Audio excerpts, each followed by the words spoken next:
Hi, I'm Toby Barlow, Senior Winemaker at St Hallett. We're here in the Old Block cellar to announce the release of the 2013 Blackwell Shiraz. Blackwell Shiraz is named after Stuart Blackwell, who really is a legend of the Barossa. Stuart's been working at St Hallett since the 70s, the early 70s, and I've had the pleasure of being able to work with Stuart for the last 8 years. And I think it's only fitting that such an amazing wine should be named after Stuart.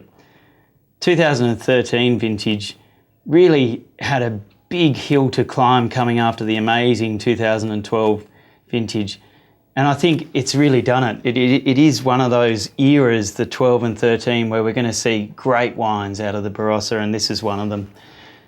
Blackwell Shiraz is all about expressing a certain part of the Barossa, the northwestern ridge, which does have some varying soils, but there's a common theme of ironstone derived characters in the soil, and what they lend to the wine are really structure and dark fruit characters.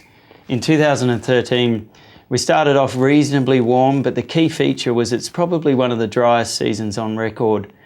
And through January and February, we had a sort of about average temperatures, and then March, a bit of a peak of heat, so above average in March where we were harvesting. And the result of that is we've ended up with a wine that is both dense but also has that tannin structure which really frames the abundant and opulent flavours that we get from that part of the Barossa.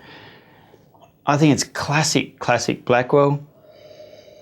You know, I'm smelling dark fruit, you know, blackberry, black forest fruits with a little bit of mocha and nutmeg and a slight touch of vanilla.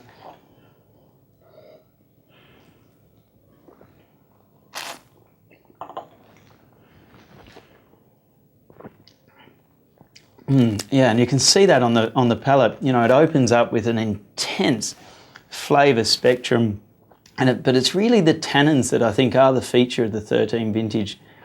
You know, they're quite forthright, but with that abundance of flavour, they really wrap it up and extend it out through the palate.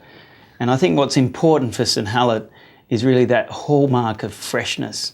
It's something we really focus on in the vineyard. It's about getting that picking decision just right so we get the intensity of flavour, but also the freshness of aromatic and the lift and the lovely purple hue of the wine. I'm really looking forward to seeing this wine over the years. Be sure to put it in a decanter if it's young. It can really use some air to evolve. And I hope you enjoyed as much as we did making it.